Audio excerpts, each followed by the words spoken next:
शिव महापुराण की कथा एक बड़ी सुंदर बात करती है कि ये अगर मरने के बाद हम उसे कंधा दे रहे हैं, मरने के बाद उसको सहानुभूति दे रहे हैं, मरने के बाद उसको सहयोग कर रहे हैं, मरने के बाद हम एकाग्रित होकर उसके लिए, उसकी आत्मा के लिए कामना कर रहे हैं, प्रभु से प्रार्थना कर रहे हैं, भगवान से विनती कर रहे हैं, तो क्यों ना मेरे देवादिदेव महादेव की कथा कहती है कि अगर वो जिंदा है, वो जीवित है, और जब तक वो अपने कर्म में लगा हुआ है, जीवित है, अपने कार्य में व्यस्त है, हम मरने के बाद भी तो उसको सपोर्ट करते हैं, हम मरने के बाद भी तो उसके कंधा देते हैं जब वो जिंदा रहे, और कहीं उसको अपनी जिंदगी में आपकी जरूरत पड़े तो मरने के बाद नहीं, शिव पुराण कहती है जीते जी सहयोग देने का प्रयास किया जाए, जीते जी।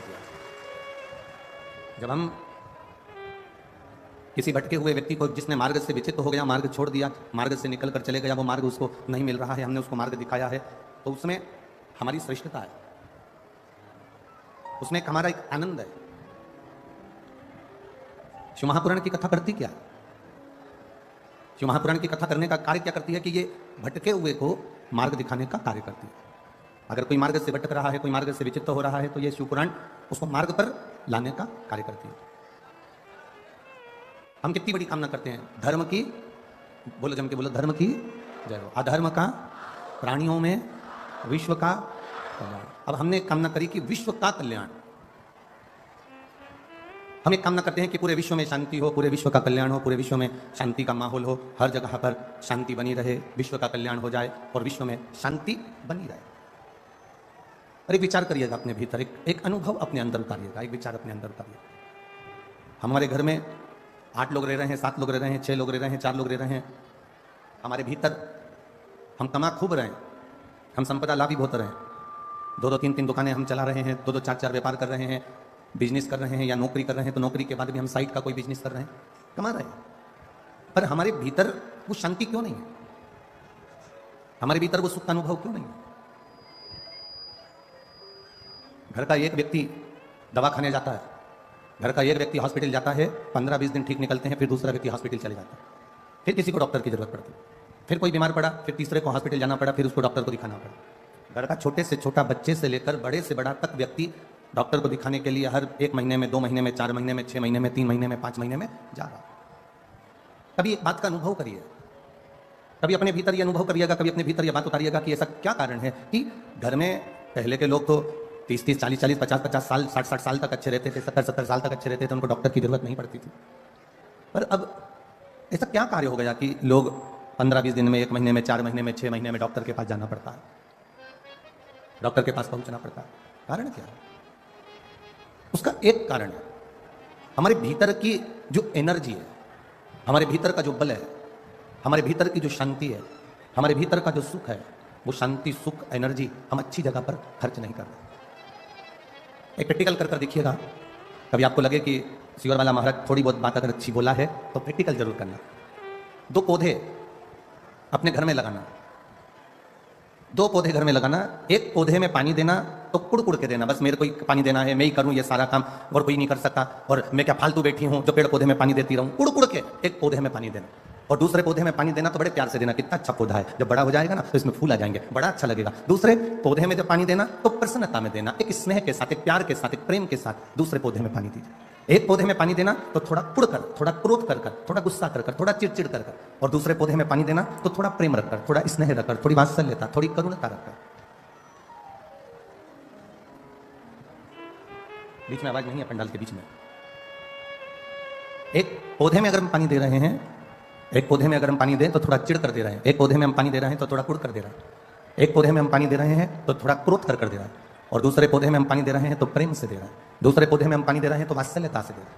अब थोड़ा समय निकलने दो, 1 महीना, 2 महीना, 3 महीना, 4 महीना, 5 महीना जब निकलेगा तो निकलने के बाद आप अनुभव करेंगे कि जिस पौधे से आपने प्रेम किया है, जिस पौधे से आपने स्नेह किया है, जिस पौधे से आपने वात्सल्यता की है, जिस पौधे से आपने स्नेह रखकर उसमें पानी दिया है, वो पौधा बड़ी जल्दी पनपता है, वो पौधा बड़ी जल्दी फूलता है, वो पौधा बड़ी जल्दी तैयार होता है। और जिस पौधे पर आपने चिड़ कर, क्रोध कर कर, गुस्सा कर कर उस पौधे में पानी दिया है, वो पौधा इतनी जल्दी वृद्धि नहीं कर पाता है, वो बढ़ नहीं पाता है। ये हमारा अनुभव है।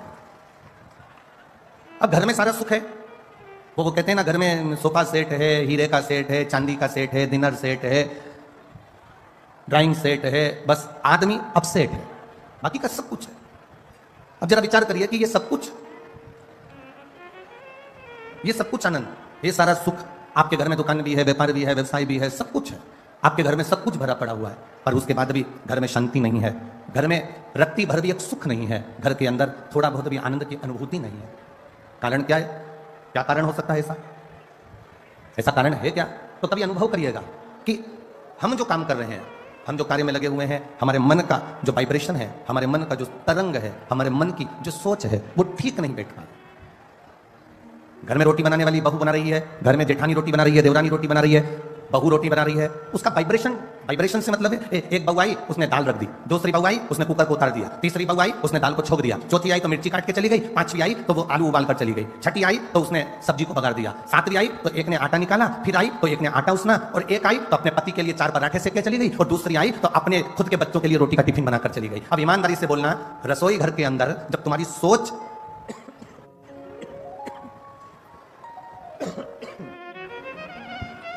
रसोई घर के अंदर जब तुम्हारी सोच ठीक नहीं है, रसोई घर के अंदर जब तुम्हारे विचार ठीक नहीं है, रसोई घर के अंदर जब तुम्हारी बुद्धि ठीक नहीं है, भोजन बनाने वाली बहुएं, बेटियां, माताएं जब भोजन बना रही हैं तो उनकी सोच केवल अपने पति को अच्छे पराठे खिला दूं, अपने बच्चों का अच्छा टिफिन बना दूं, दूसरे का मैं ऐसा काम कर दूं, और कोई ने आटा उसना, किसी ने दाल रखी, किसी ने दाल बगारी, किसी ने आलू उबाला, किसी ने खिचड़ी छोकी, ये भटकाया। अब लोग कह रहे हैं कि घर में शांति नहीं है, सुख नहीं है, तो उसका केवल एक कारण है कि जो घर की माताएं जो भोजन बना रही हैं उस समय पर उनकी चित्त वृत्ति, उनकी बुद्धि, उनका मन, उनकी एकाग्रता उस भोजन बनाने में नहीं है। आप में से कितने लोग हैं कभी मैनपुरी में कोई मंदिर का भंडारा हुआ हो तो आप लोगों ने पूरी सब्जी खाई हो? किस किसने खाई है? जरा हाथ उठाओ, जरा खाई है? हमने भी खाई है हो? ऐसा नहीं कि नहीं खाई, कभी अनुभव करना। वो काशी फल की सब्जी, वो कद्दू की सब्जी, और इतनी मोटी मोटी पूड़ी, इतनी मोटी पूड़ी तुम्हारे घर में कभी नहीं बनी। इतनी ऐसी सब्जी, छिलके वाले कद्दू की, काशी फल की सब्जी तुम्हारे घर में छिलके वाली कभी नहीं बनी, पर भंडारे में वो छिलके वाली सब्जी बनती है, भंडारे में वो मिक्स वेज सब्जी बनती है, भंडारे में वो राम भाजी बनती है, भंडारे में मोटी मोटी पूड़ी बनती है। उसके बाद भी आप जब भोजन करते हो भंडारे का, वही भोजन अपने घर में जाकर बनाकर खाना, उसमें स्वाद नहीं आएगा, पर जो भंडारे में करा उसका स्वाद बढ़ जाता है। भंडारे के भोजन का स्वाद बढ़ गया और तुमने जो घर में बनाया उसमें स्वाद नहीं आया। उसका कारण क्या था? उसका कारण क्या है? क्या हमारे घर में भोजन ठीक नहीं बनता? क्या हमारे घर में मसालों की कमी है? क्या हमारे घर में सब्जी की कमी है? क्या हमारे घर में वो तेल नहीं डलता जो भंडारे में डलता है? उसमें कोई चीज की कमी नहीं है। तुम्हारे यहाँ जो भोजन बन रहा है और मंदिर में जो भोजन बन रहा है उसमें एक अंतर है। मंदिर में जब भोजन बनता है, भंडारे का भोजन बनता है, तो हम ये भाव से बनाते हैं कि भगवान को भोग लगेगा, और घर में जो भोजन बनाते हैं हम इस भाव से बनाते हैं कि मेरे बच्चे का टिफिन अच्छा लगा दूं, मेरे पति के पराठे अच्छे बना दूं, उसके बाद जेठानी आएगी वो बनाएगी चली जाएगी, देवरानी आएगी वो अपना बनाएगी चली जाएगी, सास के लिए 4 रोटी सेक के रख देंगे। अब कोई सास से कहे कि तुम्हें भोजन क्यों नहीं भा रहा, कोई सास से कहे कि तुम रोटी नहीं खाती आजकल, तो सास कैसे कहे कि इस भोजन में स्वाद नहीं आ रहा? क्योंकि तुम प्रेम से देना भूल गई, तुम प्रेम का व्यवहार भूल गई और तुम प्रेम से बनाना भूल गई। जिस दिन तुमने करुणा, प्रेम, वात्सल्यता से ये भोजन सिद्ध करा, उस दिन उस भोजन में अपने आप शुद्धता का भाव आएगा, सुंदरता का भाव आएगा और उसमें स्वाद बढ़ता चले जाएगा। क्या है ऐसा शिव पुराण में? दुनिया के लोग, ये इतनी तेज कड़कड़ाती हुई धूप पड़ रही है, गर्मी पड़ रही है, लोगों को देखो अपने अपने घर से छाता लेकर आए हैं, चादर का टुकड़ा लेकर आए हैं, कोई कोई पन्नी लगाकर बैठा हुआ है, भोजनशाला का टेंट भरा पड़ा है, उसके पास में एक टेंट और लगाया वो भरा पड़ा हुआ, पूरे ग्राउंड में कहीं जगह नहीं है, और जितने लोग ग्राउंड में हैं उतने रोड की जो दुकानें भरी पड़ी हुई हैं, उस दुकानों के अंदर कहीं ना कहीं पेड़ों की छांव में जहां जहां जगह मिल रही है लोग बैठे हुए हैं। क्या है शिव पुराण में? शंकर की कथा में ऐसा क्या तत्व है? शिव की कथा में ऐसा क्या रस तत्व है? क्या मिलता है शिव महापुराण की कथा को श्रवण करने से? दुनिया के लोग कहें कि भगवान शंकर के पास में कुबेर का खजाना है, भगवान शिव के पास में ढेर संपदा है, इसलिए दुनिया के लोग शंकर भगवान की आराधना करते हैं।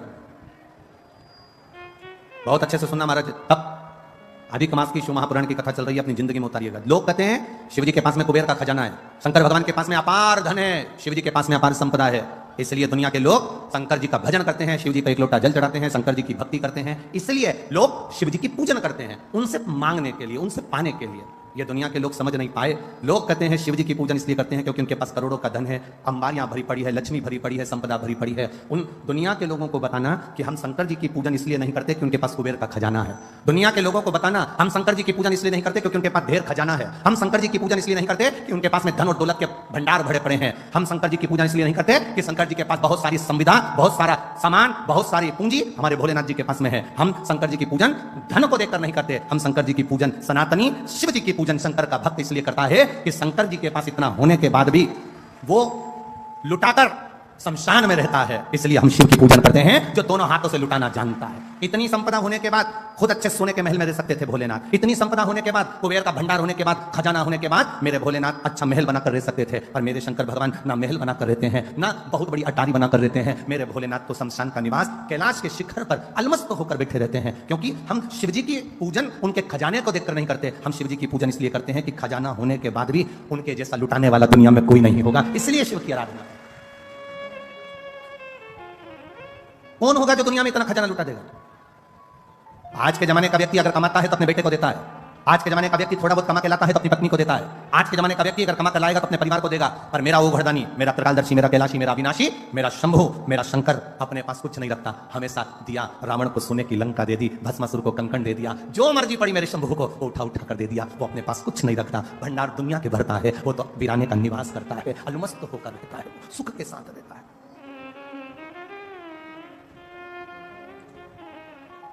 कई लोग कहते हैं गुरुजी आपकी कथा में लोग इसलिए पहुंचते होंगे क्योंकि दुनिया में सब लोग दुखी हैं। जिनको दुख होगा वो आपकी कथा में पहुंचते हैं। यहां शिव महापुराण की कथा कहती है इतने बड़े बड़े पंडाल भरे पड़े हुए हैं, ये पंडाल भी पूरा भरा पड़ा हुआ है, ये पंडाल भी भरा पड़ा है, ये पंडाल भी भरा पड़ा है, सामने का भोजन पंडाल भरा पड़ा है, उसके पास में पंडाल और लगा वो भरा पड़ा है, और ग्राउंड में जितने बैठे हैं इनसे पूछना क्या इनको दुख है, इनसे पूछना क्या इनको तकलीफ है। ध्यान देना, जिसके घुटने में तकलीफ होती ना वो गाड़ी तो वहां छूट गई, पैदल पैदल चलकर धक्के खाते खाते 1 किलोमीटर आधा किलोमीटर तक यहां नहीं आते। ना तो इनको कोई शरीर में कष्ट है और ना इनके धन की कमी है, संपदा की भी कोई कमी नहीं है इनके यहाँ। तुम ये मत सोचना कि हम एक बिस्कुट का पैकेट दे रहे हैं या हम इनको पानी का पाउच दे रहे हैं या हम इनको पानी की बोतल दे रहे हैं, ये बेचारे गरीब होंगे या साधारण। ना ना ना ना, शंकर का भक्त, शिव का उपासक दुनिया में कभी गरीब नहीं होता। जिसके पास शिव है वो दुनिया का सबसे बड़ा सेठ है, वो दुनिया का सबसे बड़ा करोड़पति है। जिसके पास में शंकर रूपी रत्न भरा पड़ा है, जिसके पास में एक लोटा जल जिसके हाथ में है, समझ लेना उसके पास करोड़ों की दौलत उसके हाथ में है। वो कभी जिंदगी में गरीब नहीं हो सकता। वो आनंदित होता है, वो सुखमय होता है, वो आनंद की राशि होता है, उसमें शिव तत्व की प्राप्ति होती है। जो दुखी होता है, लोग कहते हैं किसी को दुख होगा ना इसलिए कथा में पहुंचते। ना ना ना, अरे दुख होता तो कथा में आते। अरे बोलो तो सही। कई लोग कहते हैं, एक व्यक्ति से पूछा क्यों रे तूने क्यों पी, क्यों तेरे में अकल नहीं है, ये गंदा नाली का पानी पी रहा, गटर का पानी पी रहा, ये मदिरा पी रहा, ये गंदा पानी पी रहा, ये मदिरा का नशा कर रहा, क्यों पी? तो क्या बहुत गम था इसलिए पी, बहुत गम था, दुखी था इसलिए पी। उसे पूछा कि क्यों पी, तो कहे गम था तो पी, दुखी था तो पी ली। अगर दुखी होता तो यहां नहीं मिलता, यहां तो वो मिलते हैं जो शंकर के कृपा पात्र होते हैं, जिनका हाथ शिव ने पकड़ा होता है, वो यहां बैठते हैं, वो यहां पहुंचते हैं। वो शिव तत्व है, औघड़ी। तेरी कृपा बिना ना हिले एक भी लेते श्वास, तेरी कृपा से तनो तनो। बखान क्या करूं मैं राखों के ढेर का, चपटी बहुत में खजाना कुबेर का। हे गंगाधार मुक्तिद्वार ओमकार तू, बोले ओमकार तू। आयो शरण तिहारी शंभु तार तार तू। हम करें शिव की आराधना, हम करें भगवान शंकर का भजन, हम करें भगवान शिव की भक्ति, हम करें भगवान शंकर का गुणगान, हम करें भगवान शिव का स्मरण। और वो शिव भक्ति, वो शंकर भगवान का गुणगान, वो भगवान शंकर की अविरल भक्ति हमारे जीवन को सुख प्रदान करने वाली, हमारे शिव की भक्ति हमारे जीवन को आनंदता प्रदान करने वाली। आप करो। ब्रह्मदेव भगवान विष्णु जी से कह दिया तुम्हारे पिता कौन है? भगवान नारायण ने कह दिया मेरे पिता स्वयं देवादिदेव महादेव है, मेरे पिता भगवान शिव है। ब्रह्मा जी को विश्वास नहीं हुआ, ब्रह्मा जी को विश्वास नहीं हुआ, क्या नारायण के पिता शिव होंगे? एक बहू को सास बार बार समझाती है, हमारी सास ने हमको ऐसा किया, हमारी सास ने ऐसा किया, हमारी सास ने ऐसा किया, हमारे सास ने ऐसा किया, हमें ये तकलीफ आई, हमें ये तकलीफ आई, हमारी सास ने हमारी जिंदगी में ऐसा किया। एक सास अपनी बहू को समझाती है कि हमने ऐसा ऐसा दुख अपने जीवन में देखा है।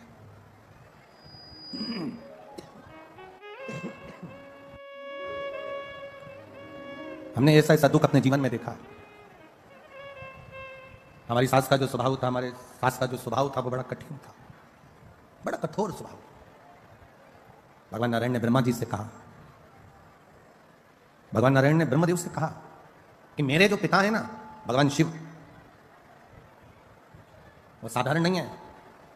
ब्रह्मा जी ने भगवान विष्णु जी से कहा, अगर आप कहते हो कि शंकर भगवान आपके पिता हैं, भगवान ब्रह्मा जी कह रहे हैं अगर आप कह रहे हो कि भगवान शिव आपके पिता हैं, भगवान देवादिदेव महादेव आपके पिता हैं, तो ये तो बड़ी आश्चर्य की बात है, बड़ी विचित्र बात है। तो भगवान विष्णु ने कहा, क्यों आपको भरोसा नहीं है क्या, आपको विश्वास नहीं है क्या कि शिव मेरे पिता हैं? ये आपको भरोसा नहीं है, ये आपको विश्वास नहीं है? नहीं नहीं। एक किसी के घर में घुसना और एक किसी के दिल में घुसना, एक घर में प्रवेश करना और एक हृदय में प्रवेश करना बड़ा कठिन है।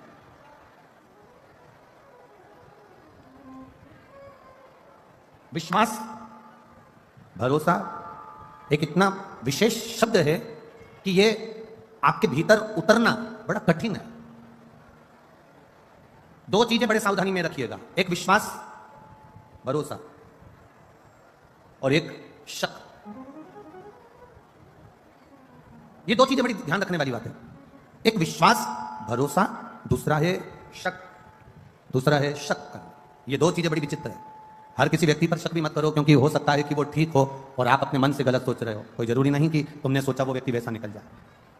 दूसरा नंबर पर है विश्वास भरोसा, इतनी जल्दी मत करना। एक शक भी इतनी जल्दी मत करना और एक भरोसा भी इतनी जल्दी मत करना। कोई तुमसे मीठी बात करे, बहुत प्रेम की बात करे और तुम एकदम विचार कर लो कि यही पूरा, इस पे पूरा भरोसा, इस पे पूरा आपका दृढ़ता है। ना ना ना ना, शिव महापुराण की कथा कहती है दो चीजें थोड़ा सा कंट्रोल रखकर चलें, एक शक पर और एक विश्वास पर।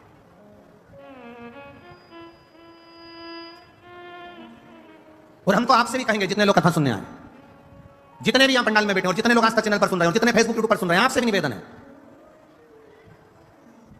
आपका विश्वास शिव के प्रति हो, आपका विश्वास भगवान की कथा के प्रति हो, आपकी दृढ़ता परमात्मा के प्रति हो, तो आप कथा में जाओ।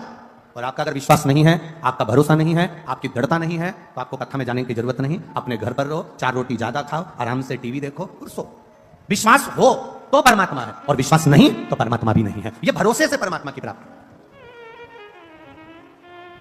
एक विश्वास के साथ अगर आप भगवान की भक्ति कर रहे हो, एक दृढ़ता के साथ आप भगवान का भजन कर रहे हो, एक विश्वास के अनुकूल आप भगवान की भक्ति को धारण कर रहे हो, आप विश्वास के साथ परमात्मा का भजन कर रहे हो, तो ये मानकर चलना कि परमात्मा तुम्हारे साथ में है। और अगर विश्वास नहीं है, भरोसा नहीं है, दृढ़ता नहीं है, तो सती मैया का भोलेनाथ जी पर विश्वास टिक नहीं पाया, सती मैया का भोलेनाथ जी पर भरोसा पूर्ण नहीं हो पाया। सती जी ने शंकर भगवान से कह दिया, आप कह रहे हो कि ये राम है, आप कह रहे हो कि ये परमात्मा है, और ये तो अपनी पत्नी के लिए रो रहा है। अगर ये अपनी पत्नी के लिए रो रहे हैं तो ये परमात्मा नहीं हो सकते। ये माता सती भगवान देवादिदेव महादेव से करेंगे, जिनके साथ रह रही है, जिनके सम्मुख है, उसके बाद भी उनका विश्वास, उनकी दृढ़ता, उनका भरोसा पक्का नहीं हो पाया और उन्होंने कह दिया कि ये परमात्मा नहीं हो सकते। तो भगवान ने कह दिया, जाके परीक्षा लेकर आ जाओ, जाके परीक्षा ले। और सती मैया परीक्षा लेने के लिए गई। सती माता परीक्षा लेने के लिए जब गई, सीता जी का रूप रखकर उन्होंने परीक्षा ली और भोलेनाथ जी को यह ठीक नहीं लगा, विश्वास टूट गया। पति जरा सा फोन पर बात कर रहा है, पत्नी ने शंका करना चालू कर दी, समझ लो घर टूटने वाला। पत्नी फोन पर बात कर रही और पति ने शंका कर ली, समझ लो घर टूटने वाला। बहू थोड़ी देर, छोटी बहू थोड़ी देर सास के पास बैठी तो बड़ी को शंका लगी तो घर टूटने वाला। किस शंका में हम जिंदगी जी रहे हैं? अरे भाई, शिव कथा कहती है, अब सौंप दिया इस जीवन का सब भार तुम्हारे हाथों में, हे हार तुम्हारे हाथों में और जीत तुम्हारे हाथों में। आपने अगर भरोसा करा है तो परमात्मा तुम्हारे साथ कदम से कदम मिलाकर चल रहा है। अगर तुम्हारा विश्वास दृढ़ है तो परमात्मा तुम्हारे साथ चल रहा है। एक विश्वास और एक शंका, एक शक, ये दो चीजें बड़ी सावधानी की है। विश्वास भी सावधानी का है और शक भी सावधानी का है। ब्रह्मा जी को विश्वास नहीं हुआ कि शंकर भगवान विष्णु के पिता हैं, ये विश्वास नहीं हुआ। दुनिया के लोगों को भी विश्वास नहीं हुआ था क्या शंकर जी पे एक लोटा जल चढ़ाने से सारी समस्या का हल हो जाता है? दुनिया के लोगों को भी विश्वास नहीं हुआ था क्या बेलपत्र खाने से शुगर और बीपी का लेवल बराबर हो जाता है? एक बेलपत्र शंकर जी पे चढ़ी हुई खाने से क्या थायराइड ठीक हो सकता है? विश्वास नहीं था लोगों को। क्या एक बेलपत्र खाने से सोरायसिस की बीमारी ठीक हो सकती है? लोगों को विश्वास नहीं था। क्या एक शंकर भगवान की आराधना करने से क्या 20 साल में, 25 साल में, 10 साल में, 8 साल में, 15 साल में गर्भ ठहर सकता है? विश्वास नहीं था लोगों। एक बहन ने तो अपने पत्र में लिखा है, ये रेणु कुमारी, मुकाम सुदामापुरी, पोस्ट गंजू ढूंढवारा, गंज गंज ढूंढवारा, ठीक है, यही है ना? हाँ देख लेना भैया, है समझते हो। मैं रेणु कुमारी, कहीं बैठी रेणु जी, कहीं बैठी हो तो हाथ हिला सकती। मैं रेणु कुमारी, मुकाम सुदामापुरी, पोस्ट गंज ढूंढवारा, जिला कासगंज से आई हूँ। कहीं बैठी हो तो हाथ हिला सकती है। जिला कासगंज से आई हूँ। गुरुजी, मेरे विवाह को 8 वर्ष हो गए थे, संतान का कोई सुख नहीं था।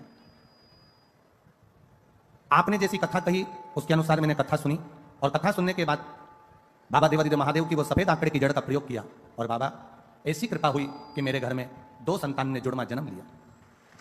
पर बाबा, जुड़वा संतान ने जन्म तो लिया, पर गुरुजी वो संतान बाबा ने मुझसे वापिस ली। दिल टूट गया, हृदय से मैं खूब रोई कि इतने साल के बाद संतान दी, और बाबा ने वो भी ले ली। गुरुदेव, डॉक्टरों को जब दिखाया तो डॉक्टर ने कहा कि संतान का सुख तो इसके भाग्य में था नहीं, क्योंकि इसके शरीर में बहुत सारी बीमारियां हैं, थायराइड है, शुगर है, सब कुछ है, इसको संतान का सुख नहीं था। पर भगवान ने ना जाने कहां से 2 संतान दे दी और वो ले ली। पर अब तुम संतान का चांस ना लेना और ना संतान के लिए पहल करना।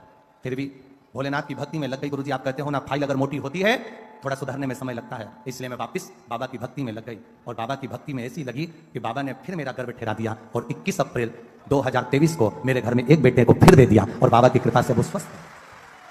उसका फोटो लगा रही हूं। शिव तत्व है ओ घड़ी, त्रिकालदर्शी है वो, कैलाशी, अविनाशी। पूरी जांचों की फाइल लगाई है, पूरी जांचों, जो डॉक्टर उन कहे। शिव तत्व में एक विश्वास जागृत होना, एक दृढ़ता जागृत होना, एक भरोसा। लोग कहें एक बेलपत्री से क्या थायराइड ठीक हो सकता है? एक बेलपत्री से, शंकर जी पे चढ़े हुए जल से क्या रोग मुक्ति हो सकती है? शंकर जी पे चढ़े हुए जल से क्या हमारा दुख मिट सकता है? शिव जी के चढ़े हुए जल को पीने से क्या हमारी तकलीफें समाप्त हो सकती है? कभी जिंदगी में मौका मिले, सियोर वाले महाराज पर अगर भरोसा भी ना करो तो अपनी जिंदगी में गीता प्रेस गोरखपुर की एक शिव महापुराण की कथा, एक शिव महापुराण की पोथी हिंदी की खरीद कर लेकर आना, और उसको लाकर पढ़ना चालू करना। स्कंद पुराण खरीद कर लाना, उसको पढ़ना चालू करना। लिंग पुराण खरीद कर लाना, उसको पढ़ना चालू करना। उसमें आपको मिलेगा कि शंकर भगवान के शिवलिंग में वो बल होता है कि अच्छे अच्छी रोगों को भी चढ़ा हुआ जल उस रोग को भी समाप्त कर देता है। ये शिव तत्व है, ये ओघड़ी है शंकर।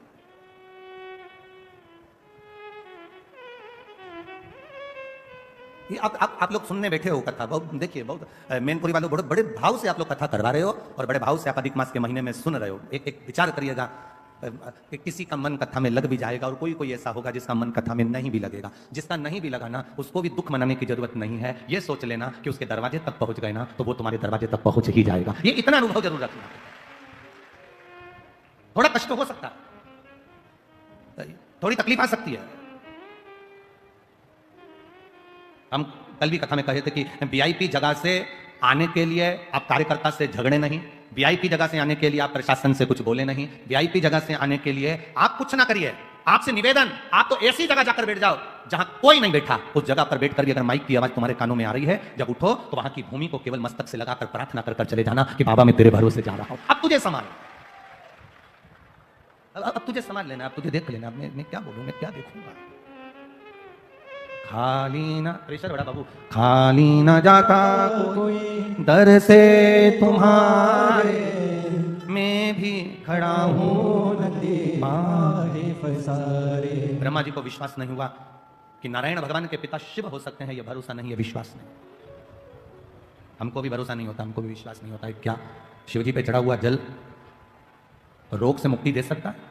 क्या शंकर भगवान पे चढ़ी हुई बेलपत्र खाने से शुगर बीपी बराबर रह सकता है? आप में से कई लोग बैठे होंगे जो बहुत दिन से शुगर के लिए बेलपत्र खा रहे होंगे, और आपकी भी शुगर लेवल में बबल चला रहा होगा, दवाई की जरूरत नहीं पड़ रही होगी। ये उसके ऊपर है, भरोसे के साथ खाइए।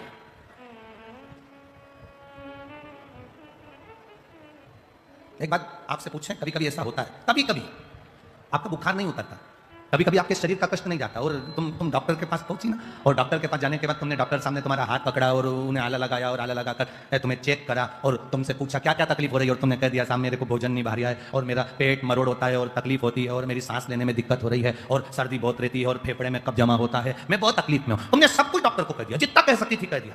अब क्या हुआ? डॉक्टर ने गोली दी, और गोली तुम कब जाकर खाओगे? घर जाकर। पर ईमानदारी से बोलना, गोली तुम घर पर जाकर खाओगे, गोली खाने के बाद वो असर करेगी, पर तुम डॉक्टर के पास जब पहुंची, जब कैसी हो रही थी? एकदम लुस्त, एकदम ऐसी हो रही थी जैसे मर जा रही, एकदम बढ़िया। और डॉक्टर के यहां पहुंची, पहुंचने के बाद उसने देखा, तुमने उसको सब बता दिया, उसने गोली लिख दी। उसके बाद में तुम जब डॉक्टर के यहाँ से वापस जाती हो, गाड़ी में बैठ कर गई, तब तक तुम्हें इतनी अच्छे लगने लगता है कि मैं थोड़ी थोड़ी ठीक हो गई। केवल डॉक्टर ने नब्ज देखी, केवल डॉक्टर ने तुमसे पूछा, केवल डॉक्टर ने तुमको चेकअप करा, केवल डॉक्टर ने अभी तो गोली लिखी और खाई भी नहीं, अभी तो घर जाएगी, खाएगी, उससे पहले ही घर आते से ही 2 घंटे के अंदर तो तनतनाट एकदम बढ़िया हो गई। अभी तो गोली खाई नहीं, गोली तो खाना खाएगी फिर खाएगी, पर उससे पहले तो ठीक हो गई। अर्थात कारण क्या था? क्या डॉक्टर के हाथ में क्या जादू था? क्या डॉक्टर के हाथ में कोई ऐसी एनर्जी थी जिससे तो ठीक हो गई? ना ना ना, शिव पुराण कहती है डॉक्टर के पास जाकर तुमने अपने दिल का जो गुब्बार था, अंदर की जो बात थी, जो जो तकलीफ हो रही थी, वो सारी तकलीफ तुमने डॉक्टर से कह दी, कहकर तुम हल्के हो गए, इसलिए तुम ठीक हो गए। तुम अपने दिल की बात भगवान से कहकर हल्के हो जाते हो। आप अपने मन की बात, अपने हृदय की बात, अपने दिल की बात, अपने भीतर की बात परमात्मा से कहो, हल्के। भोला सब दुख काटो हमारा, ओ भोला सब दुख काटो हमारा, कहकर हल्के हो जाए। भोले बाबा जपूं तेरी माला, मेरे बाबा जपूं तेरी माला, भोला सब दुख काटो हमारा, ओ भोला सब दुख काटो। अपने दिल की बात कहकर हम देवादिदेव महादेव से बोलकर हल्के हो गए। शिव से कहा, एक बेटी ने पत्र में लिखा है,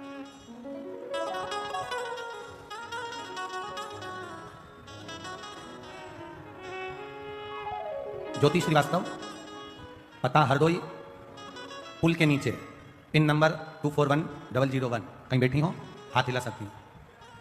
ज्योति श्रीवास्तव, हरदोई, पुल के नीचे, पिन नंबर ये। कहीं बैठी हो तो हाथ हिला सकती हैं। ज्योति श्रीवास्तव।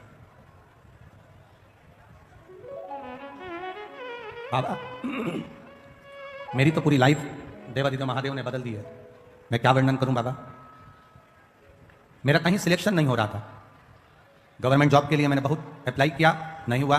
तब बाबा की कृपा से मेरा स्वास्थ्य विभाग में सिलेक्शन हो गया। मैं बाबा को यहां प्रणाम करने के लिए आई हूं। गुरुदेव, जब मेरा स्वास्थ्य विभाग में सिलेक्शन हो गया, पर नौकरी पर स्टे लग गया। जिन जिनको नौकरी मिली थी वो रुक गई और अदालत में केस पहुंच गया, पर स्टे खुला नहीं। तब वापिस पहले जल चढ़ाती थी, पशुपति व्रत नहीं करे थे, पर स्टे को खोलने के लिए मैंने पशुपतिनाथ का व्रत किसी ने बताया और मैंने करना प्रारंभ करा। बाबा की ऐसी कृपा हुई, बाबा की ऐसी दया हुई कि कोर्ट से 3 महीने भी पूरे नहीं हुए और स्टे हट गया और मुझे मेरी जॉब वापस मिल गई। इसलिए मैं बाबा को यहां प्रणाम करने के लिए आया। ये शिव तत्व, ये ओघड़ी, ये त्रिकालदर्शी, ये कैलाश। भक्ति इसी को कहते हैं, भरोसा इसी को कहते हैं, दृढ़ता इसी को कहते हैं। सब कुछ छूट जाए, सब कुछ चले भी जाए, तो तुम्हारी दृढ़ता, तुम्हारा भरोसा, तुम्हारा विश्वास जाना नहीं चाहिए।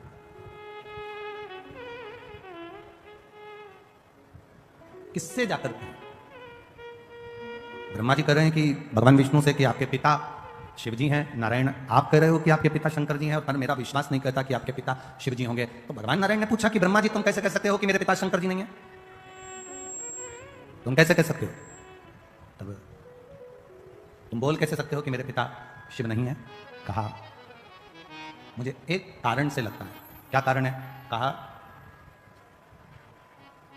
अगर शंकर जी आपके पिताजी होते तो उनके पास में तो ढेरों संपदा होती, क्योंकि आपके चरणों में लक्ष्मी पड़ी हुई है। आपके चरणों में लक्ष्मी है, आप वैकुंठ का निवास करते हो, आपके पास में ढेरों संपदा है, आपके पास में ढेरों सुख है, लक्ष्मी है, अष्टलक्ष्मी आपके पास में विराजमान है, ढेरों संपदाएं आपके पास में विराजमान है, ढेरों संपत्ति आपके पास में विराजमान है। और आपके पिताजी भगवान देवादिदेव महादेव को देखो तो कैलाश पर रह रहे हैं, शमशान में रह रहे हैं। उनके पास में क्या है? गले में सांप पड़ा हुआ है, धतूरा रखा हुआ है, बेलपत्र रखी हुई है, गंगा जी का जल रखा हुआ है, मुंडों की माला, रुद्राक्ष की माला, केवल यही उनके पास में। आपके अगर पिता शिव हैं तो शंकर भगवान को भी तो धनपति दिखना था, करोड़पति दिखना था, संपदावान दिखना था, वैभववान दिखना था। फिर वो कमजोर क्यों दिख रहे हैं? फिर उनके पास में ये कुछ संपदा, ये सत्ता, ये वैभव, ये सारा सुख उनको तो नहीं दिख रहा। भगवान नारायण ने भगवान ब्रह्मा जी से कहा, भगवान नारायण भगवान ब्रह्मा जी से कहते हैं कि ब्रह्मा जी, तुम समझ नहीं सकते कि शिव है क्या। शिव क्या है समझ नहीं सकते।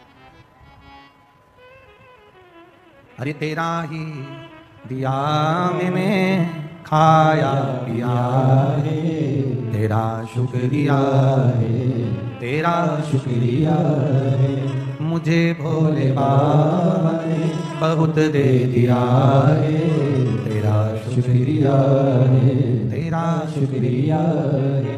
ये जायदाद दी है, औलाद दी है, ये जायदाद दी है, औलाद दी है, मुसीबत में हर वक्त इमदाद दी है, मुसीबत में हर वक्त इमदाद दी है, तेरा ही दिया मैंने खाया पिया है, तेरा शुक्रिया है, तेरा शुक्रिया है। ब्रह्मा जी ने कहा मैं विश्वास नहीं करता।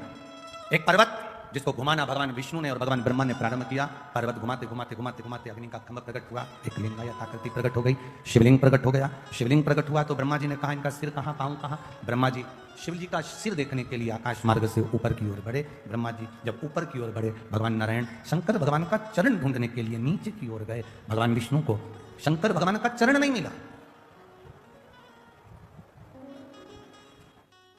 ढूंढ रहे हैं।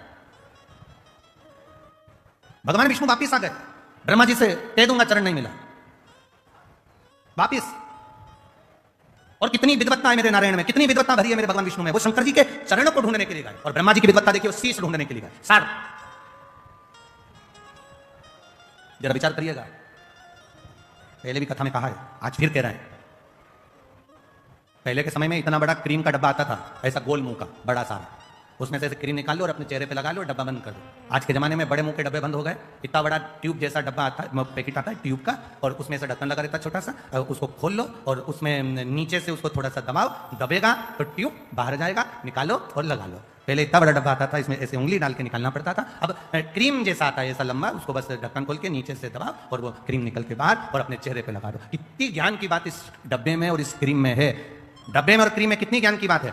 यहाँ क्रीम को नीचे से दबाओगे तो ऊपर से क्रीम बाहर आ जाता है। उसी तरह माता पिता के चरण जब तुम दबाओगे तो मुख से आशीर्वाद बाहर आ जाता है। ये शिव तत्व है। बोल बम का नारा है। जब दबे नीचे से चरण, क्रीम बाहर, थोड़ा सा ट्यूब दबाया, ट्यूब बाहर। उसी तरह माता पिता के चरण, परमात्मा के चरण, गुरुजन के चरण, घर के बुजुर्ग, घर के बड़े, घर के बयों के चरण हम जब पकड़ते हैं तो वो आशीर्वाद हमारे ऊपर दे देते हैं, वो आशीर्वाद हमको प्रदान कर देते हैं, वो आशीर्वाद हमको दे देते हैं। देते आप एक प्रैक्टिकल करिए। आप किसी को भी, किसी चलते जिसको नहीं भी पहचानते ना, उसको भी सिर पे पल्लू लेकर आप एक बार प्रणाम तो कर लो।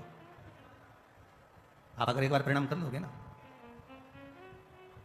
आप जिसको नहीं भी पहचानते और उसको अगर आपने प्रणाम कर लिया ना, नहीं पहचानते और उसके बाद भी अगर आपने प्रणाम कर लिया तो आशीर्वाद तो दे देगा। क्या बोलेगा? खुश रहो, दूध नहाओ, प्रसन्न रहो, आनंद में रहो, खुश रहो, स्वस्थ रहो, आशीर्वाद तो देगा। आप जरा विचार करिए, प्रणाम करने का फल कितना है, नमन करने का फल कितना है। आपने केवल प्रणाम करा, नहीं पहचाने तो भी आशीर्वाद दे दिया उसने। शिव जी के चरण ढूंढने के लिए भगवान नारायण गए, वापिस आए, ब्रह्मा जी गए, शीश नहीं मिला, गौ माता को लेकर आ गए, केतकी के फूल को लेकर आ गए, दोनों को लेकर सामने खड़े हो गए। भगवान विष्णु से पूछा कि चरण मिला? भगवान नारायण ने कह दिया नहीं मिला। शंकर भगवान के सामने भगवान नारायण ने एक शब्द सत्य का बोल दिया, इसलिए उनका नाम सत्य नारायण पड़ गया। और जो सत्य का संबोधन कहा तो शिव जी प्रसन्न होकर कह दिए, नारायण मुझे जो सबसे ज्यादा प्रिय है, सबसे ज्यादा पसंद है, वो सत्य तुमने मेरे सामने बोला है, इसलिए आज से तुम सत्य नारायण बनकर पूजाओगे। सारी दुनिया में तुम्हारी कथा सत्संग संकीर्तन होगा, तुम सत्य नारायण कहलाओगे। और उनका नाम सत्य नारायण हो गया, सत्य नारायण।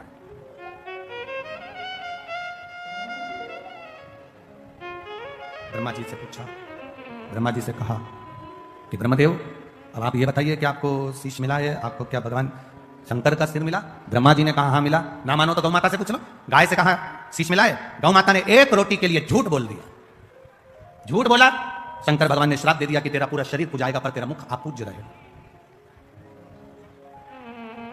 केतकी के पुष्प ने झूठ बोल दिया। शिव जी ने कह दिया सारे पुष्प मुझ पर चढ़ेंगे, मुझ पर कांटे भी चढ़ेंगे, पत्तियां चढ़ जाएगी, जहरीले से जहरीला फूल मुझ पर चढ़ जाएगा। और सुन केतकी, तू कभी मुझ पर नहीं चढ़ेगा, श्राप देगा। फिर भी ब्रह्मा नहीं माने तो आखिरी में फिर झूठ कर दिया। शिव जी ने पांव के अंगूठे से नख तोड़कर फेंका और फेंकते से ही काल भैरव को प्रकट करा। काल भैरव ने नख से ब्रह्मा जी का सिर काट दिया। कर्मनाशा नदी प्रकट हो गई। ब्रह्मा जी झूठ बोलते बोलते लुढ़कते गए। तब भगवान विष्णु ने उनके लिए प्रार्थना करी, उनके शीश से बट का पेड़ बना, बट वृक्ष।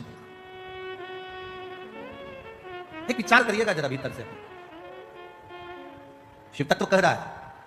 अभी अभी अधिक मास चल रहा है और अधिक मास में प्रयास करिएगा कि जितना बन सके अपनी जिंदगी में उतना शिव तत्व को प्राप्त करने का प्रयास करिए। एक जुआरी जरा सा फूल पत्ती भगवान पर फेंक देता है और वो राज सिंहासन पर जाकर बैठ जाता है। तो ये जो सावन का महीने में जो अधिक मास आता है ये कोई साधारण नहीं है महाराज। सावन के महीने में जो अधिक मास आता है ये कोई साधारण नहीं है। किसको मारने के लिए? आप लोग तो सब मैनपुरी के जितने भी श्रोता भाई बहन यहाँ बैठे हैं सब समझदार हैं, सबने कथा जान रखी है कि मलमास कौन है, अधिक मास कौन है। हम ज्यादा इसका प्रसंग आपको नहीं कहेंगे कि किसको मारने के लिए। केवल हिरण्यकशिपु का संहार करने के लिए नरसिंह अवतार भगवान ने लिया था। वो नरसिंह अवतार लेने के लिए हिरण्यकशिपु ने वर मांगा था, ना नीचे मरूं, ना ऊपर मरूं, ना अंदर मरूं, ना बाहर मरूं, ना अस्त्र से मरूं, ना शस्त्र से मरूं, ना दिन में मरूं, ना रात में मरूं, ना नर से मरूं, ना परशु से मरूं और ना ही मैं 12 महीने में मरूं। भगवान ने तथास्तु कह दिया था और एक अधिक कर मेरे भगवान ने एक अधिक कर मलमास को प्रकट करा, अधिक मास को प्रकट करा और अधिक मास को प्रकट कर उसको उस अधिक मास में नरसिंह भगवान प्रकट होकर हिरण्यकशिपु का संहार करे। अब समझने वाली बात देखिए शिव महापुराण की, सावन में जो अधिक मास पड़ता है उसका प्रभाव क्या होता है अब समझिएगा। अब जो मलमास है इसको मलमास कहते हैं। एक अधिक हो गया, 12 महीने से एक अधिक हो गया मलमास। तनख्वाह से ज्यादा मिल रहा है। कभी कभी 40,000 रुपए तुम्हारी तनख्वाह है और 40,000 रुपए से ज्यादा कहीं से कमाकर कोई लेकर आया और अपनी पत्नी को दिया और पत्नी पूछ ले जी ये कहां से आया, तो ये समझ लेना कहां से आया हो, स्मरण में रहिएगा। 12 महीने से ज्यादा हो गया मलमास है। कोई भी देवी देवता इसको स्वीकार नहीं कर रहा था। एक भी देवता ने मलमास को सम्मान नहीं दिया। जहां से 12 महीने तो लोग सम्मान देते हैं पर मलमास को कोई सम्मान देने को तैयार नहीं हुआ। मलमास रोता था, देवताओं के पास जाता था, प्रार्थना करता था, मेरा कल्याण करिए, मैंने नरसिंह अवतार धारण करा है, नरसिंह अवतार हुआ है मेरे मास में, तुम कृपा करो। मलमास को कोई नहीं पूछता, सब ईर्षा करते, सब नफरत करते, सब उसको पूछते नहीं। तब आखिरी में देव ऋषि नारद ने कह दिया तुम एक काम करो, जैसे ही श्रावण का महीना है, सावन के महीने में मलमास तुम शंकर की आराधना में लग जाना। क्या होगा उससे? अगर सावन के महीने में मलमास कह रहा है घर में, मैं इतने समय से करो, कई साल निकल गए पर अभी तक भगवान ना मिले, अभी तक मुझे मेरा आदर ना हुआ, अभी तक मेरा सत्कार ना हुआ और तुम कह रहे हो कि सावन के महीने का इंतजार करो। श्रावण का महीना जब आएगा तुम शिव की आराधना करना, शंकर भगवान तुम्हारा आदर भी कराएंगे, सम्मान भी कराएंगे। जो तुमको आज तक नहीं मिला वो देव अधिदेव महादेव तुमको दिला सकते हैं, वो दुनिया में कोई नहीं दिला सकता। जो शिव दिलाएंगे, जो घरदानी दिलाएंगे वो कोई नहीं दिला सकता। करो सम्मान।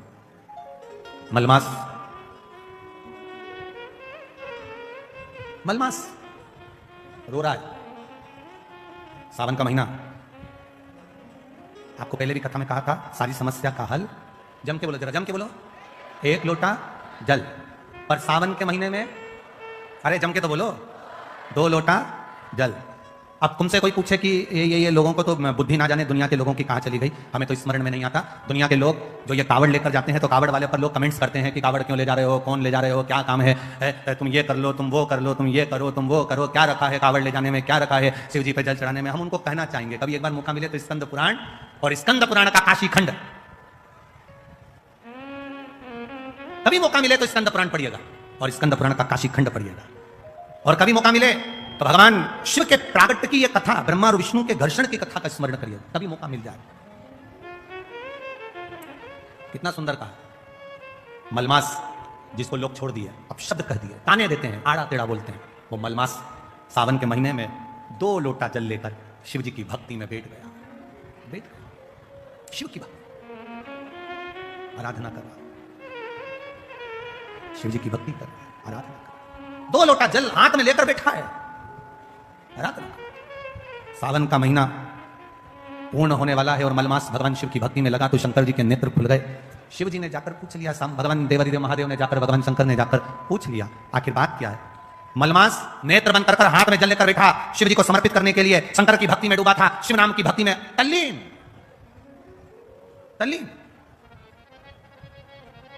शंकर भगवान ने पूछा तो पार्वती जी कहती है मलमास है, आप इसको आशीर्वाद नहीं दे सकते, आप इसको वर नहीं दे सकते। शंकर भगवान ने पूछा आखिर कारण क्या है, कब हुआ ये, तो कहा हिरण्यकशिपु को मारने के लिए 1 महीना अधिक करा था, 1 महीने को आगे बढ़ाया था। ये मलमास, ये अधिक मास 1 महीना आगे बढ़ा हुआ है, इसलिए लोग इससे नफरत करते हैं। शंकर भगवान ने कहा तो क्या हुआ, चिंता मत कर। मलमास के पास शिव जी गए, शंकर भगवान को आते हुए देखकर मलमास ने जल का पात्र ढोल दिया, जल का पात्र ढोल दिया। शिव जी ने पूछा क्या चाहिए तुझको, क्या चाहिए, बोल। मलमास कहता है कि मुझसे लोग नफरत करते हैं, देखो, राहु भी शिव की आराधना करता है, चंद्र भी शिव की आराधना करता है।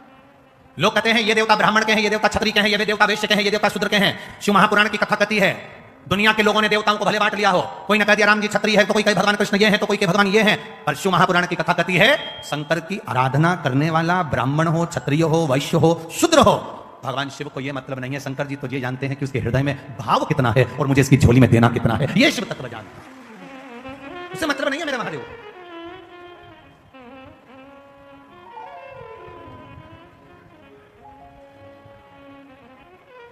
शिव जी को उससे कोई मतलब नहीं। तुम क्या कर रहे हो? अब मलमास प्रार्थना कर रहा है, इसीलिए यहां शिव महापुराण की जो कथा कथी है, भगवान देवादिदेव महादेव का जो कथा वर्णन करती है, शिव तत्व जो वर्णन करता है, हमारे यहां पर सप्ततिथियां, पंचदीप वर्णन किया जा रहा है। बहुत ध्यान देना महाराज, सावन के महीने में जो अधिक मास पड़ता है उसमें 7 जगह अर्थात 7 तिथियां ऐसी हैं जिस दिन 5 दीप का वर्णन किया गया है हमारे शास्त्रों में। अब बहुत सावधानी से सुनिएगा। पहली है पंचमी तिथि। अधिक मास सावन का जब मेल हो, अधिक मास सावन के महीने में अगर पड़े और पंचमी तिथि आप अगर शुरू की, मतलब आज भी पंचमी है, मान लो आज की पंचमी अगर आप नहीं कर पाए तो अगली जो पंचमी आ जाए अधिक मास के महीने में आप वो भी कर सकते। पंचमी, अष्टमी, एकादशी, प्रदोष, शिवरात्रि, अमावस्या, पूर्णिमा, ये 7 तिथियां हमारे यहां सावन के अधिक मास का जो संजोग होता है, इसमें ये 7 तिथियां, फिर से बोलो, पंचमी, अष्टमी, एकादशी, प्रदोष, शिवरात्रि, अमावस्या, पूर्णिमा, ये वो तिथियां हैं 7 जिन तिथियों में अगर हम 5 दीप घृत के, घी के 5 दिए अगर अपने दरवाजे के बाहर केवल भगवान की भक्ति के लिए, शिव तत्व की प्राप्ति के लिए, वैसे तो दीप लगाना चाहिए तुलसी के क्यारे के पास लगा दो, मंदिर में लगा दो, या शिवालय पर लगा दो, या देवालय पर लगा दो। और इस कीचड़ पानी में अगर कहीं ना जा पाओ, अगर पानी वानी बरस रहा है, जगह जगह बहुत पानी है, भले इधर क्षेत्र में इतना ना दिख रहा हो पर अन्य क्षेत्रों में बहुत पानी है, तो कोई ना जा पाए तो भगवान का स्मरण कर कर उन दीप को भगवान के सामने प्रज्वलित कर 5 दिए इन तिथियों में, पंचमी, अष्टमी, एकादशी, प्रदोष, शिवरात्रि, अमावस्या और पूर्णिमा, जो सावन के महीने में अधिक मास पड़ता है, उसमें ये 7 तिथियों पर जो 5 दीप भगवान के सामने प्रज्वलित कर अपने दरवाजे के पास में बाहर की ओर रख देता है, उसके घर में कभी रोग, बीमारी और लक्ष्मी की कोई कमती नहीं होती, उसका जीवन सार्थक हो जाता है। पर सावन के महीने में अधिक मास के संजोग पर होता है। बाकी के समय पर अधिक मास कोई से भी अगर महीने में आ गया, आषाढ़ का आ गया, या कोई महीने में कार्तिक आ गया अधिक मास, या कोई अन्य महीने में आ गया, तो उसका प्रमाण नहीं है हमारा। सावन के महीने में अगर अधिक मास पड़ रहा तो ये 5 तिथियां। अब कई लोग कहते हैं गुरुजी पंचमी हम 2 लें, 2 पंचमी आएगी, 2 एकादशी का वर्णन आ जाए, तो हम कौन सी? तो यहां एक भी अगर आप कर रहे हो 7 तिथियों में से एक भी, अगर ये नहीं कर पाओ तो अगली कर लो, अगली नहीं कर पाओ तो ये स्मरण में रहकर उसको करा दो। मलमास में प्रार्थना करो, शिव जी आकर दर्शन। सावन का महीना, मलमास हाथ जोड़कर भगवान शंकर से निवेदन कर प्रार्थना। शंभु शरणे बड़ी मांगू घड़ी रे घड़ी, दुख कारो दया करी दर्शन आपो। तेरे डमरू की धुन सुन के मैं काशी नगरी आई हूँ, तेरे डमरू की धुन सुन के मैं काशी नगरी आई हूँ, तेरे डमरू धुन सुन के मैं काशी नगरी आई हूँ, तेरे डमरू की धुन सुन के मैं काशी नगरी आई हूँ, मैं काशी नगरी आई हूँ, मैं काशी नगरी आई हूँ, मैं काशी नगरी आई हूँ, मैं काशी नगरी आई हूँ, मैं काशी नगरी आई हूँ, मैं काशी नगरी आई हूँ, मैं काशी नगरी आई हूँ, मैं काशी नगरी आई हूँ। मेरे भोले ओ बम भोले मैं काशी नगरी आई हूँ, मेरे भोले ओ बम भोले मैं काशी नगरी आई हूँ, मेरे भोले ओ बम भोले मैं काशी नगरी आई हूँ, मेरे भोले ओ बम भोले मैं काशी नगरी आई हूँ।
सुना है हमने ओ भोले तेरी काशी में गंगा है। सुना है हमने ओ भोले तेरी दोनों हाथों से भाव से गंगा है।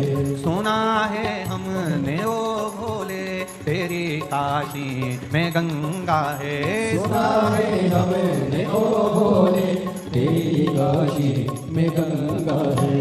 उसी गंगा में नहाने को मैं काशी नगरी आई हूँ। उसी गंगा में नहाने को मैं काशी नगरी आई हूँ। मेरे भोले ओ बम भोले मैं काशी नगरी आई हूँ। मेरे भोले ओ बम भोले मैं काशी नगरी आई हूँ। मैं काशी नगरी आई हूँ। मैं काशी नगरी आई हूँ। मैं काशी नगरी आई हूँ। शंभो मैं काशी नगरी आई हूँ।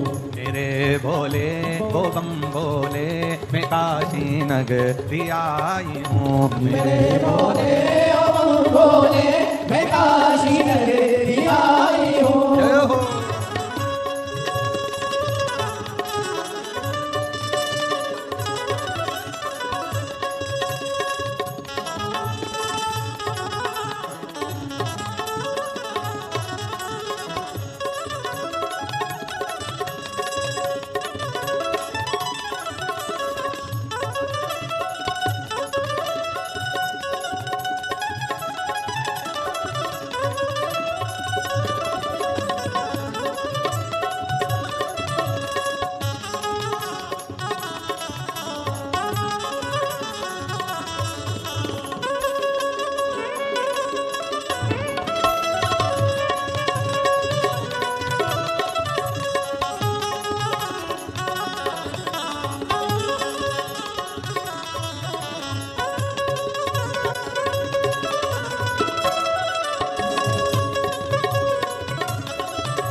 सुना है हमने ओ भोले तेरी काशी में मुक्ति है। सुना है हमने ओ भोले तेरी काशी में मुक्ति है। सुना है हमने ओ भोले तेरी काशी में मुक्ति है। सुना है हमने ओ भोले तेरी काशी में मुक्ति है। उसी मोती को पाने को मैं काशी नगरी आई हूँ। उसी मोती को पाने को मैं काशी नगरी आई हूँ। मेरे भोले ओ बम भोले मैं काशी नगरी आई हूँ। मेरे भोले ओ बम भोले मैं काशी नगरी आई हूँ। मैं मैं काशी नगरी आई हूँ, मैं काशी नगरी आई हूँ, मैं काशी नगरी आई हूँ, मैं काशी नगरी आई हूँ। हर हर महादेव अपने स्थान पर बैठकर भगवान देवादिदेव महादेव से अपने हृदय की बात भगवान शिव से बड़े भाव के साथ में कहिए। जहाँ जगह मिले वहाँ बैठ जाइए, जहाँ जगह मिले वहाँ बैठ जाओ। बाबा देवादिदेव महादेव से अपने मन की बात बड़े भाव के साथ, बड़े प्रेम के साथ, बड़े आनंद के साथ कार्यकर्ताओं से भी निवेदन है, जहाँ जगह मिले वहाँ बैठकर बड़े भाव के साथ में भगवान शिव से अपने मन की बात करें। श्री शिवाय नमस्तुभ्यं, श्री शिवाय नमस्तुभ्यं, श्री शिवाय नमस्तुभ्यं, श्री शिवाय नमस्तुभ्यं, श्री शिवाय नमस्तुभ्यं, श्री शिवाय नमस्तुभ्यं। भोला सब दुख काटो मारा, ओ भोला सब दुख काटो मारा। शिव शंकर जपूं तेरी माला, भोले बाबा जपूं तेरी माला। भोला सब दुख काटो मारा, ओ भोला सब दुख काटो मारा। वैश मंगल मंगलकारी, वैश मंगल मंगलकारी। शमशान वासी हमारा, शमशान वासी हमारा। ओ भोला सब दुख काटो मारा, ओ भोला सब दुख काटो मारा। शिव कथा कह रही है, मलमास ने प्रार्थना करी, और जब मलमास ने प्रार्थना करी, सावन का महीना, मलमास प्रार्थना करने के लिए जागृत हुआ। शिव जी ने आके दर्शन दिए। देवादिदेव महादेव ने कहा कि मलमास क्या चाहिए तुमको? कहा प्रभु बस इतनी कृपा कर दो कि सारे देवता मेरा अपमान करते हैं, कोई मुझे पूछता नहीं, कोई मुझे सम्मान देता नहीं, कोई मेरा आदर करता नहीं, आप कृपा करेंगे सब होगा। आप अगर दया करेंगे तो सब होगा। जा पर कृपा राम की होई, ता पर कृपा करे सब हो। अगर आप कहेंगे तो सब कुछ हो सकता है। अब शिव जी ने कहा एक काम करो, चलो मेरे साथ, मेरे साथ चलो, भगवान नारायण के पास में लेकर चलिएगा। और शिव जी मलमास को भगवान विष्णु के पास लेकर जाए। जब पहुंचे भगवान नारायण के पास में, जब भगवान विष्णु के पास में, जब भगवान नारायण के पास में जब पहुंचे, नारायण ने जैसे ही देवादिदेव महादेव को देखा, और नारायण जैसे ही शिव जी को देखे तो उठ के बैठ गए, और बैठते से उन्होंने प्रणाम खड़े होकर करा और कहा प्रभु जी आप पधारे हो, कोई बात है क्या? कैसे आना हुआ? कोई बात है क्या? कैसे आना हुआ? कहा प्रभु ये मल मास है, नरसिंह अवतार का जब समय था तो 12 महीने में से 1 महीना अधिक किया गया था, उस अधिक मास को मैं लेकर आया हूं, क्योंकि इसने मेरी शिवभक्ति करी, इसने भजन किया, इसने स्मरण किया, इसलिए मैं उसको लेकर यहां पहुंचा हूं, मैं उसको लेकर यहां पर आया हूं। आप कृपा करिए जिससे ये मलमास को भी सम्मान मिले, ये अधिक मास का भी आदर हो, सम्मान हो, सत्कार। भगवान नारायण ने, भगवान विष्णु ने शिव जी के कहने पर अपना पुरुषोत्तम नाम, जो अपना खुद का पुरुषोत्तम नाम है, भगवान नारायण ने वो पुरुषोत्तम नाम उस मलमास को दे दिया। अब देखिएगा जरा, ये शिव की कृपा से, ये शंकर जी की उदारता से, ये शंकर भगवान की करुणा से प्राप्त होता। सावन के महीने में जो अधिक मास पड़ता है, एक भाव आया है, देखिए किसी ने पत्र में लिखा,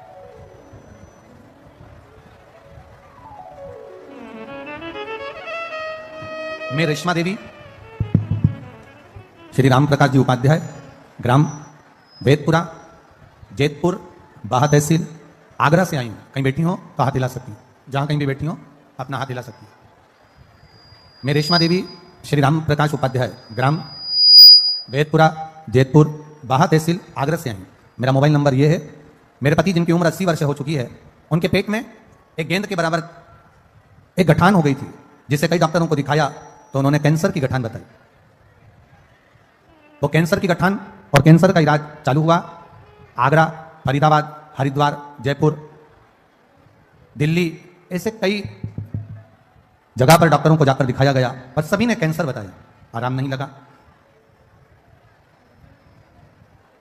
तब किसी के कहने पर शिव महापुराण की कथा सुनना प्रारंभ करा और बाबा पर एक लोटा जल चढ़ाना प्रारंभ करा। गुरुदेव, एक लोटे जल की महत्वता क्या है, बेलपत्री की महत्वता क्या है, मैं वर्णन करना चाहती हूं। मेरे पति की उम्र 80 साल है और कैंसर जैसी बीमारी से जूझ रहा है, और उसको एक बेलपत्र शिव जी की चढ़ी हुई और एक लोटा जल शंकर जी को चढ़ाया हुआ, उसमें से थोड़ा सा जल पिलाना जब प्रारंभ किया, एक लोटा जल और बेलपत्र देना चालू करा। बाबा की कृपा का मैं क्या वर्णन करूं गुरुदेव। दूसरी बार जांच आगरा में कराने के लिए गए तो बाबा की कृपा से उनका कैंसर समाप्त हो चुका था। इसलिए मैं बाबा को नमन करने पूरी रिपोर्ट के साथ में आई हूं कि मेरे पति का जो कैंसर समाप्त हुआ उसकी भी जांचें और पूरी रिपोर्ट में लगा रही हूं। ये शिव तत्व, ये ओघड़ी, ये दयालु, ये दाता है। आप ही हैं? अच्छा, आपकी मम्मी है वो? अच्छा अच्छा, श्री शिवाय मत, ठीक है, बता।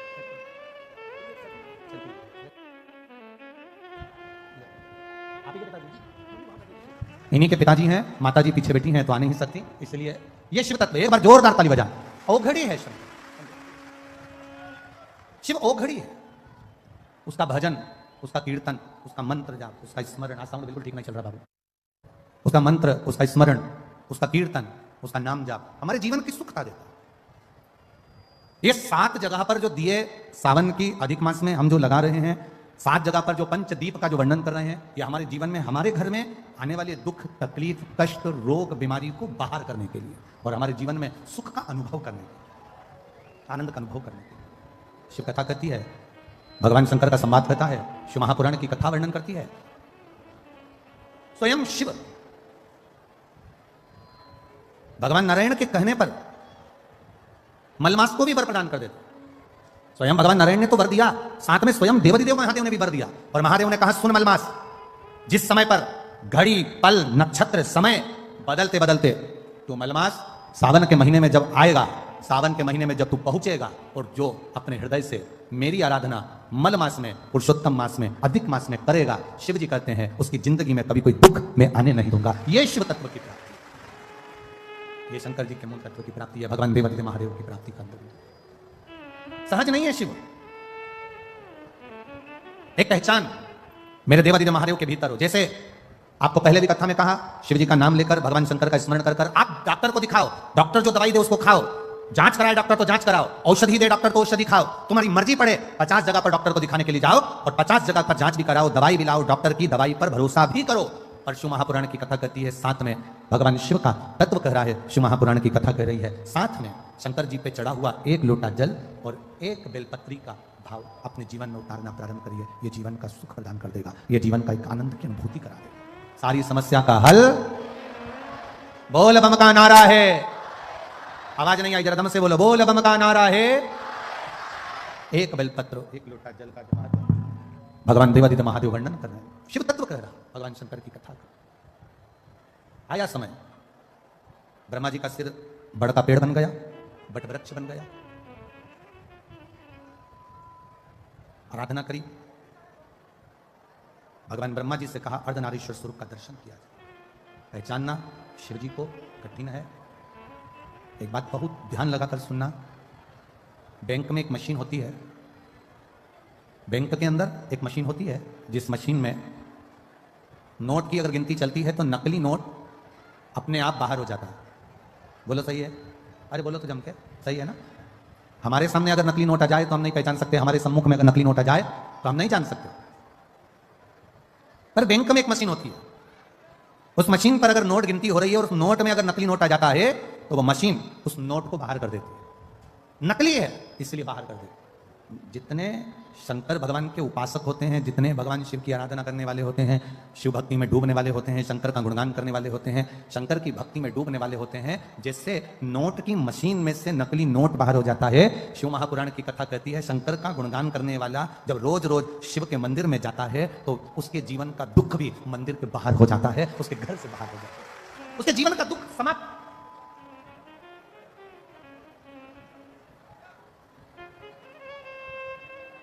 जिस दिन हमने ये विचार कर लिया कि हम दूसरे के दोष ना देखें, हम केवल उसके गुण देखें, उस दिन जिंदगी के साथ एक व्यक्ति अपनी पत्नी से कहता है, सुनो, अरे सुनती हो? पत्नी ने कहा क्या है? कल मेरा दोस्त भोजन करने आएगा, कल मेरा दोस्त खाना खाने आएगा। तो पत्नी ने कहा क्या करना है बताओ, क्या बनाऊं मैं? पति ने कहा तू बना कुछ भी, पर एक बात सुन, ये चप्पल जो रखी है ना सामने, ये छुपा के रख देना। सामने ये घड़ी रखी है ना, इसको छुपा के रख देना। सामने ये गुलदस्ता रखा है ना, इसको छुपा के रख देना। पत्नी ने कहा क्यों, तुम्हारा दोस्त चोर है क्या? पति बोलता नहीं, वो अपने सामान को पहचानता है। हम दोष देख रहे हैं, वो अपने सामान को पहचानता है, मतलब चोर वो नहीं है, चोर मैं हूं। ये वो अपने सामान को पहचानता है, मतलब शिव कथा कह रही है। हमने अभी तक क्या देखा? उसने हमारा बुरा कर दिया, किसी ने हमारे दरवाजे पर नींबू पटक दिया, किसी ने हमारे दरवाजे पर मिर्ची पटक दी। कहां हम पड़े हैं? इतने चतुर होने के बाद, इतने विद्वान होने के बाद भी आज भी हम उस भ्रम में पड़े हैं कि किसी ने नींबू काट के पटक दिया, किसी ने मिर्ची काट के पटक दी। अरे तुम्हें दरवाजे पर लिख देना चाहिए, एक नींबू से काम नहीं चलेगा, 12 नींबू एक साथ पटको तो अचार डाल के खा जाऊंगी। किस भ्रम में जी रहे हैं? ढोंग और प्रपंच की जिंदगी से बाहर निकलो, भ्रम की जिंदगी से बाहर निकलो। किसी ने नींबू पटक दिया तो दुख हो रहा है, किसी ने मिर्ची पटक दी तो दुख हो रहा है, किसी ने कुछ कह दिया तो दुख हो रहा है, दरवाजे पर कोई सिंदूर पटक गया तो सोचने में आ गया कहां जाऊं, किससे कहूं, दुख हो रहा है। शिव महापुराण की कथा कहती है, मेरा देव अधिदेव महादेव शिवालय में रहता है। शंकर का जो मंदिर होता है उसको मंदिर नहीं कहते, उसको शिवालय कहते हैं। शिवालय मतलब जहां मेरा शंकर रहता है वो शिवालय कहलाता है। शिवालय का मतलब होता है उसमें भूत प्रेत डाकनी पिशाचनी देवता देवी देव सब कोई, पितृ आदि कादिक जितने देव हैं, संसार के 33 कोटि देवी देवता जितने भी हैं, सब देव अधिदेव महादेव के पास आते हैं, सब भगवान शंकर के पास आते हैं, सब भगवान शिव के पास आते हैं, सब भगवान की शरणागति में आते हैं। जितने भी देव हैं, जितने देवता, चाहे वो असुर भी हैं, राक्षस भी हैं, कोई भी है, वो शंकर की शरणागति में आ रहा है। तो शिव में निवास कर रहे हैं, शंकर भगवान शिवालय में रह रहे हैं। गला पकड़ रहा है बाबू, माइक बहुत। शंकर भगवान शिवालय के अंदर निवास करते हैं, भगवान शिव शिवालय के अंदर रह रहे हैं। सब कुछ है वहां, सब विराजमान है वहां पर, कोई खाली, सब बैठे। अब तुम रोज एक लोटा जल चढ़ाने के लिए शंकर जी के मंदिर जा रहे हो, तुम रोज एक लोटा जल चढ़ाने के लिए देवादिदेव महादेव के द्वार पर जा रहे हो, तुम रोज एक लोटा जल चढ़ाने के लिए शंकर के दरवाजे पर जा रहे हो। शिव जी का चढ़ा हुआ जल तुम थोड़ा सा झेल कर घर ला रहे हो, लाते हो कि नहीं लाते? अरे बोलो तो जम के, लाते हो ना? थोड़ा सा जल झेल कर अपने घर लेकर आते हो, उस जल को अपने घर पर छीट देते हो, लोगों को आचमन करने के लिए, पीने के लिए दे देते हो। ईमानदारी से बोलना, सारे भूत, सारे प्रेत, सारी डाकनी, सारे पिशाच, सारे देवता, सारे असुर, सारे ग्रह, सारे नक्षत्र जब शंकर जी के पास हैं और तुमने उसको जल चढ़ाकर अगर लेकर आ गए, फिर दुनिया में किसकी सामर्थ्यता है जो तुम्हारा बुरा कर दे? अगर काल व्यक्ति तुम्हारे साथ चले। अकाल मृत्यु वो मरे जो काम करे चंडाल का, काल उसका क्या बिगाड़े जो भक्त हो महा काल का। जो शिव की आराधना करता है, शंकर की उपासना करता है, शिव तत्व को जो जानता है, शंकर के मंदिर जाना जिसने चालू कर दिया, शिव की आराधना करना जिसने चालू कर दिया, शंकर का गुणगान करना जिसने चालू कर दिया, फिर ये ना सोचना कि किसी ने नींबू पटक दिया, किसी ने मिर्ची पटक दी, कहीं उसको भूत आ गए तो कहीं उसको प्रेत आ गए। ये सब ढोंग और प्रपंच और छल से दूर हो जाओ। जो शंकर का है वो जानता है कि शिव शमशान में निवास करते हैं और शमशान कोई साधारण सी जगह नहीं, वहां सब मेरे बाबा का दिया हुआ, उसकी दृष्टि में सब सम है, इसलिए उसका नाम शमशान है। वहां कोई बड़ा नहीं, कोई छोटा नहीं।